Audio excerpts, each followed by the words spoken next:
जो north Korea से आए डिफेक्टर पे डॉक्यूमेंट्री बना रही है। डिफेक्टर यानी अपने देश के पुराने ताल्लुकात छोड़ के दूसरे देश में आए हुए लोग। तो चोई चाहती है कि डोंग उसकी डॉक्यूमेंट्री बनाने में मदद करे, मगर डोंग का उसकी तरफ रवैया थोड़ा रूखा सा है। डोंग अपने गुजारे के लिए सोउल में टैक्सी चलाता है, मगर उसकी नज़र हमेशा किसी ली नाम के आदमी को ढूंढती रहती है। नॉर्थ कोरिया को छोड़ के आया हुआ बिजनेसमैन पार्क डोंग का प्रशंसक है, क्योंकि पार्क नॉर्थ कोरिया के पॉलिटिक्स में जब एक्टिव था तभी डोंग ने उसकी बहुत मदद की थी। उसे डोंग पे बहुत विश्वास है, वो उसे अपना लड़का मानता है। वह चाहता है कि अब डोंग उसके साथ यहाँ साउथ कोरिया में काम करे, मगर डोंग उसे इनकार करता है, क्योंकि साउथ कोरिया आने का डोंग का कुछ अलग मिशन है। पार्क जो नॉर्थ कोरिया से बहुत प्यार करता है, वो डोंग से कहता है यहाँ अच्छा मौसम और मिट्टी न होने के बावजूद जिस तरह यहाँ हाइब्रिड बकव्हीट चावल उगते हैं, उसी तरह अगर वह नॉर्थ कोरिया में उगने लगे तो वहाँ की भूखमरी कम होगी। इसलिए इस चावल के हाइब्रिड बीज को बनाने की टेक्नोलॉजी यहाँ से नॉर्थ कोरिया ले जाना जरूरी है। पार्क जानता है कि जब तक डोंग की मिशन पूरी नहीं होगी तब तक वह उसके साथ काम नहीं करेगा, तो वह अपनी पावर से ली का पता ढूंढ के डोंग को देता है। यहाँ रात को एक अनजान आदमी पार्क के घर घुस के उसे बेहोश करता है और उसका चश्मा निकाल के एक केस में रखता है। फिर वो पार्क के पैर में एक इंजेक्शन मारता है, जिससे पार्क की ब्लड सर्कुलेशन बढ़ जाती है। मगर तभी वहाँ पे डोंग आता है। अब हमें पता चलता है कि यह सब किसी बड़े साजिश का हिस्सा है, क्योंकि पार्क को मारने का प्लान बाहर खड़ी एक गाड़ी से मॉनिटर किया जा रहा है। यहाँ पार्क का किलर डोंग को मारने मुड़ता है, मगर डोंग बड़ी आसानी के साथ उससे लड़ता है और उसे मार देता है। अब डोंग पार्क के पास जाता है, जो आखिरी सांसें गिन रहा है। वो डोंग को अपने चश्मे की केस देके उससे कहता है कि इसे जमीन में गाड़ देना। इतना कह के पार्क मर जाता है। अब पुलिस आती है। पुलिस डोंग से उस चश्मे के केस की मांग करती है। डोंग तुरंत समझ जाता है कि पुलिस भी मिली हुई है। डोंग वो देने से इनकार करता है, तो वो ऑफिसर उसे मारने जाता है, मगर डोंग उसे मार के खिड़की से छलांग लगा के भाग जाता है। यहाँ गाड़ी में मॉनिटर पे बैठा हुआ आदमी उसके आदमियों को हुक्म देता है कि वो मिशन यहीं पे खत्म करे, क्योंकि जिस चीज की तलाश उन्हें थी वह चश्मा तो डोंग लेके भाग गया था। अब हमें पता चलता है कि वह आदमी जिसका नाम किम है, वह साउथ कोरिया की खुफिया एजेंसी NSI का बड़ा एजेंट है। NSI जब डोंग के CCTV फुटेज को स्टडी करती है तो उन्हें पता चलता है कि वो डोंग है जो कभी नॉर्थ कोरिया का टॉप का स्पाई यानी जासूस था, जिसने कड़ी मिलिट्री ट्रेनिंग के बाद वह मकाम पाया था और जिसने कभी हारना नहीं सीखा। अब NSI वाले नकली सबूतों को प्लान करके पार्क के मर्डर का इल्जाम डोंग पे रखते हैं, और चूंकि पार्क एक VIP था तो कोरियन गवर्नमेंट चाहती है कि डोंग जल्द से जल्द पकड़ा जाए। तो अब NSI डोंग को पकड़ने का काम कर्नल मिन पे सौंपती है, जो खुद में एक टफ आर्मी ऑफिसर जाना जाता है। मगर इसकी एक और वजह भी है। पास्ट में डोंग और कर्नल मिन का एक बार आमना सामना हुआ था। उस वक्त डोंग मिन पे भारी पड़ गया था। यहाँ डोंग पार्क के घर से लाए हुए चश्मे की लेंस को गौर से देखता है तो उसे उसके अंदर छुपाई हुई एक माइक्रोफिल्म दिखाई देती है। अब वह उस चश्मे का इम्पोर्टेंस समझ जाता है, मगर वह नहीं जानता उस फिल्म में क्या है। किम मिन को अपने हेडक्वार्टर लेके आता है और उसे डोंग को पकड़ने का काम हैंड ओवर करता है। मगर किम अंदर से मिन से बहुत सालों से जलते आ रहा है, क्योंकि जो मकाम वह पाना चाहता था उस मकाम पे मिन पहुंच गया। मिन को भी किम के इस स्वभाव का पता है। अब किम जानबूझ के बाकी लोगों के सामने वो वाकयात बयान करता है जिसमें डोंग ने मिन को मात दी थी। दरअसल उस हांगकांग के मिशन का इंचार्ज मिन था, जिसे नॉर्थ कोरिया और फिलीपींस टेररिस्ट के बीच होने वाली इलीगल वेपन डिलीवरी को रोकना था। मगर अचानक डोंग ने हमला करके मिन की मिशन को फेल कर दिया था। उसने मिन को जख्मी किया। एक पल तो वो मिन को मारने ही वाला था, मगर मिन के वॉलेट में उसे उसकी वाइफ और बच्ची की फोटो मिलती है, जिससे इमोशनल होके डोंग मिन को जिंदा छोड़ देता है। और इसी मिशन की फेल्यूर की वजह से मिन के करियर पे धब्बा लग गया था।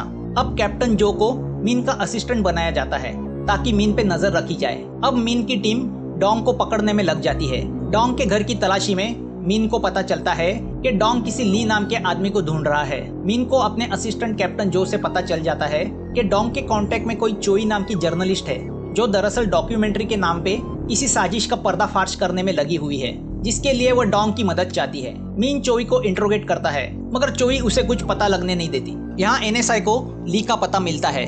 डोंग मिन को फोन करके बताता है कि उसने पार्क को नहीं मारा, उसे फंसाया जा रहा है। कोई पार्क के चश्मे के पीछे पड़ा है। मिन को समझ में नहीं आता यह चश्मे का क्या मैटर है। डोंग को भी चश्मे में इंटरेस्ट नहीं, वह सिर्फ ली को मारना चाहता है। डोंग मिन से कहता है कि वह उसे पकड़ने में अपना वक्त ना बर्बाद करे। मिशन खत्म होगी तो वह खुद ब खुद अपने आप को मार देगा। यहाँ NSI का शार्प शूटर ली के घर के सामने पहुंच जाता है और ली के घर की विंडो को टारगेट लगाता है। उसका टारगेट ली नहीं बल्कि उसे मिलने आ रहा डोंग होता है। यहाँ डोंग ली के यहाँ पहुंच जाता है। वो ली से पूछता है कि उसने उसके वाइफ और बच्चे को क्यों मारा। अब हमें पता चलता है कि डोंग अपने वाइफ और बच्चे के मर्डर का बदला ली से लेना चाहता है। ली भी नॉर्थ कोरिया का स्पाई है जो नाम बदल के साउथ कोरिया रहता है। अब ली अपने हाथ पे कुछ लिखता है और वो डोंग को दिखाता है क्योंकि वह जान गया है कि NSI का शूटर उनकी बातें सुन रहा है। डोंग आगे बढ़ता है कि शूटर डोंग को टारगेट करता है। इसके पहले कि वह ट्रिगर दबाए, गन पे लगाए बाइनोक्यूलर का रिफ्लेक्शन डोंग के ऊपर पड़ता है। डोंग झटके से नीचे बैठता है। शूटर गोलियां बरसाना शुरू करता है। मौका देख के ली भाग जाता है। अब डोंग ली का पीछा करने लगता है। तभी मीन के आदमी भी डोंग का पीछा करने लगते हैं। मीन कंट्रोल रूम में बैठ के CCTV कैमरा से उन्हें गाइड करने लगता है। ली मॉल के अंदर चला जाता है तो डोंग भी उसके पीछे पीछे मॉल में जाता है। इन सब बात का पता किम को चलता है। वह चाहता है कि डोंग मीन के हाथ ना लगे तो वह अपने प्राइवेट शूटर को डोंग के पीछे भेजता है। यहाँ सबवे में डोंग और वो शूटर एक दूसरे से भिड़ जाते हैं। शूटर डोंग को मारने के लिए इंजेक्शन निकालता है मगर डोंग फुर्ती से वही इंजेक्शन उसके गले में चुबा देता है। वह शूटर वहीं पे मर जाता है। अब मीन कंफ्यूज होता है कि डोंग को मारने की कोशिश करने वाला यह शूटर किसका आदमी है, क्योंकि उस शूटर के पास जो मोबाइल मिलता है उस पर किम का और शूटर का कॉन्वर्सेशन मिलता है। मीन समझ जाता है कि किम डबल गेम खेल रहा है। वो गुस्सा होकर किम से इसका मतलब पूछता है। किम उससे कहता है कि उसके ऊपर भी लोग हैं जिनकी ऑर्डर्स उसको सुननी पड़ती है, तो बेहतर यही है कि दोनों अपना अपना काम करें। मीन उसे सलाह देता है कि वह उसके बॉस के तलवे ना चाटे, क्योंकि अगर वह पकड़ा गया तो उसे छुड़ाने के लिए उनमें से एक भी खड़ा नहीं होगा। अब मीन फैसला करता है कि उसे भी किम की तरह ही चाल चलनी होगी। यहाँ ट्रेन में बैठा डोंग अपनी वाइफ की यादों में चला जाता है। आखिरी बार जब वह अपनी वाइफ से मिला था तो वह प्रेग्नेंट थी। डोंग अपने बच्चे तक को नहीं मिल सका। यहाँ जो जर्नलिस्ट चोई की प्राइवेट फाइल छान मारता है तो मीन को उससे पता चलता है कि हांगकांग मिशन के बाद जब डोंग नॉर्थ कोरिया वापस गया तो उसे देशद्रोह के इल्जाम में पकड़ा गया, क्योंकि कोरिया के प्रेसिडेंट की हत्या हुई थी जिसका दोषी स्पाई एजेंसी को ठहराया गया। डोंग को लंबे टॉर्चरिंग से गुजरना पड़ा। उसे फांसी हुई मगर अपनी मिलिट्री स्किल की वजह से वह उसमें से बच के निकल भागा। नॉर्थ कोरिया के खुफिया एजेंसी ने ली को भेज के डोंग की वाइफ और बच्चे को मार डाला और उसके बाद ली साउथ कोरिया भागा। डोंग उसका पीछा करते हुए यहाँ आया। तभी डोंग को याद आता है कि ली ने हाथ पे लिख के उसे क्या दिखाया था। ली ने लिखा था उसकी लड़की अभी भी जिंदा है। अब डोंग के सामने और एक मिशन होती है, अपनी लड़की को ढूंढना, जिसका पता सिर्फ ली जानता है। मगर अब ली को ढूंढना ना के बराबर है। तो वह NSI हेडक्वार्टर्स फोन करके मीन से कहता है कि वह उसे चश्मा देने के लिए तैयार है। उसके बदले उसे ली चाहिए। मीन को चश्मे की कुछ पड़ी नहीं, उसे तो डोंग चाहिए। उस चश्मे के इम्पोर्टेंस के बारे में उसे कुछ पता नहीं, तो वह डोंग का ऑफर ठुकराता है। यहाँ जो चोई की पर्सनल फाइल छान मारता है तो उसे पता चलता है कि चोई NIS के अंदर चल रहे करप्शन का पर्दाफाश करने के पीछे पड़ी थी। उसे पता था इस करप्शन में किम इन्वॉल्व है और इस काम में उसकी मदद पार्क अपने आदमी पैट के जरिए कर रहा था और किम ने ही इस पैट का पता नॉर्थ कोरिया की गवर्नमेंट को दिया था। और ली जब इस पैट को मारने गया तो उस हमले में डोंग की वाइफ की मौत हुई। मतलब इनडायरेक्टली किम डोंग की वाइफ की मौत का जिम्मेदार था। अब डोंग चोई को फोन करके उसे मिलने को बुलाता है। अब वह उस चश्मे के सबूतों को प्रेस में देने की सोचता है। यहाँ मीन ली को ढूंढने में लग जाता है क्योंकि उसे डोंग की बेगुनाही के बारे में पता चल चुका है। मीन ने चोई के फोन को टैप किया हुआ है तो उसे पता चलता है कि चोई डोंग से मिलने जा रही है। तो अब खुद मीन मैदान में उतरता है और डोंग को पकड़ने निकलता है। यहाँ जो को किम के पर्सनल सीक्रेट डेटा से पता चलता है कि किम ने डोंग को मारने के लिए एक नए अंडरकवर एजेंट को डिप्लॉय किया है। यहाँ मीन के आदमी चोई के पीछे है मगर चोई उन्हें बड़ी मुश्किल से गुमराह करके डोंग की गाड़ी में बैठ जाती है। मगर सामने से आती मीन की कार डोंग की कार को जोरों से टक्कर मारती है।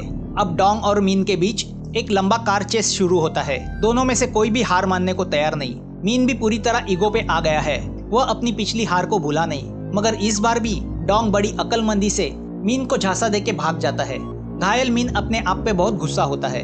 यहाँ मीन की हार को NSI चीफ बड़ी गंभीरता से लेते हैं। अब मीन उन पे उंगली उठा के कहता है कि तुम लोगों ने मुझे सच्चाई से दूर रखा और उस चश्मे का क्या मैटर है यह भी नहीं बताया। चीफ बताता है कि उस चश्मे में छुपाई माइक्रोफिल्म में केमिकल वेपन बनाने का यूनिक फॉर्मूला है। केमिकल वेपन जो न्यूक्लियर बॉम्ब से घातक है। पार्क ने उसे अपने उज्बेकिस्तान की रिसर्च लैब में बनाया और पार्क वो फॉर्मूला नॉर्थ कोरिया को गिफ्ट करने वाला था। अब पार्क के मरने के बाद वो फार्मूला नॉर्थ कोरिया तक पहुंचाने का काम डोंग पे आया है। चीफ मीन पे आरोप करते हैं कि वो पैसे के लिए डोंग की मदद कर रहा है। चीफ के इन आरोपों से मीन गुस्सा होता है तो चीफ उससे पूछते हैं कि क्यों हर बार डोंग तुम्हारे हाथों से छूट जाता है और क्यों पिछली बार डोंग ने तुम्हें अकेले को ही जिंदा छोड़ा और बाकी लोगों को मार डाला। उस हांगकांग की मिशन से 2 ही लोग जिंदा वापस आए, तुम और डोंग। तुम्हारा और डोंग का क्या कनेक्शन है? चीफ के आरोपों से गुस्सा होके मीन उनसे कहता है फ्रॉड और करप्ट तुम लोग हो। चीफ मीन को अब इस मिशन से हटाते हैं और उसे कोर्ट मार्शल की धमकी देते हैं। यहाँ डोंग चोई को लेके अपनी एक सीक्रेट जगह जाता है और उस चश्मे से उस माइक्रोफिल्म को बाहर निकालता है जिसे चोई शूट करती है।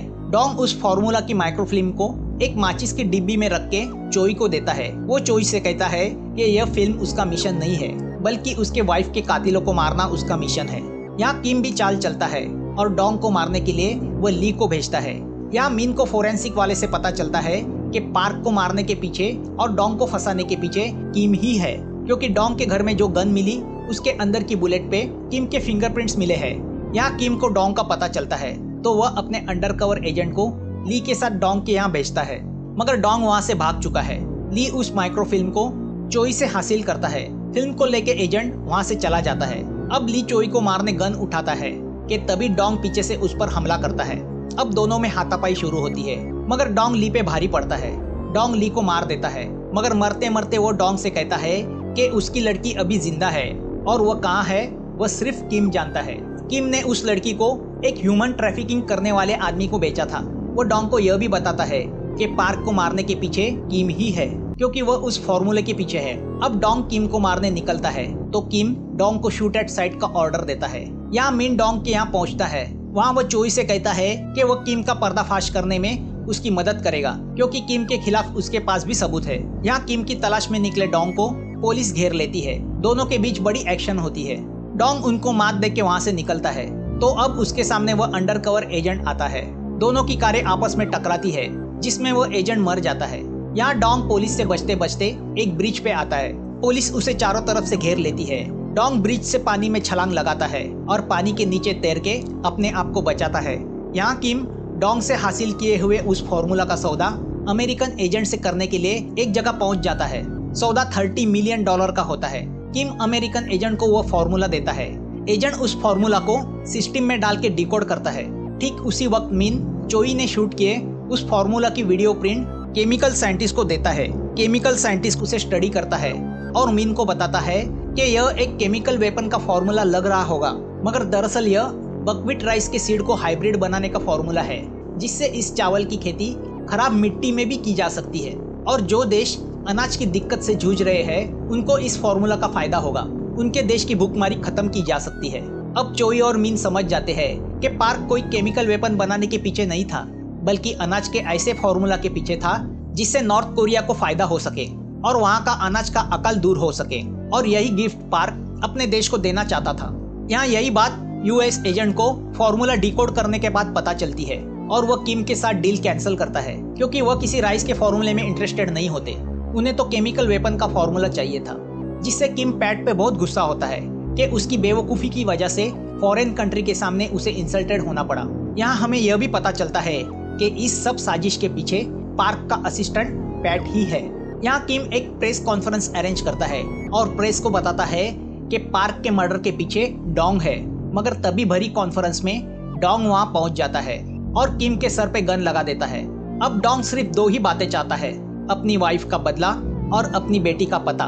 तभी मीन चोई के साथ वहाँ पहुँच जाता है।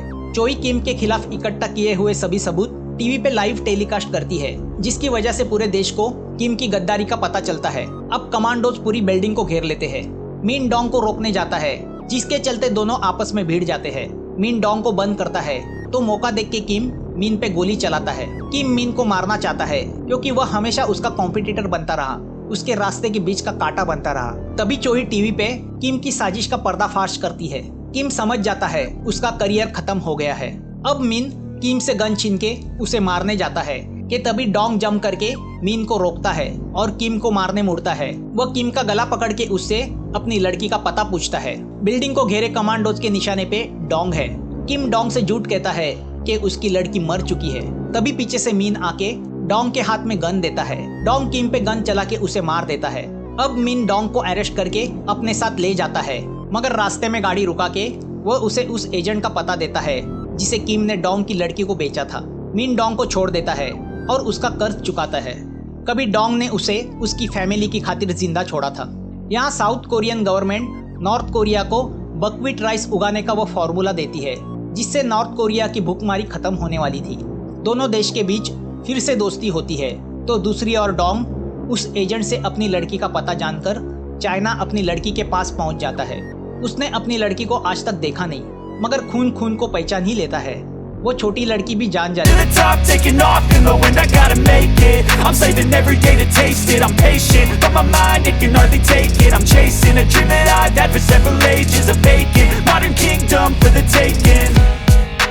Now that I've been put through hell, I never got anyone's help. I had to do it all myself. I don't ever slow up, no I don't take shit. I got no love for the fake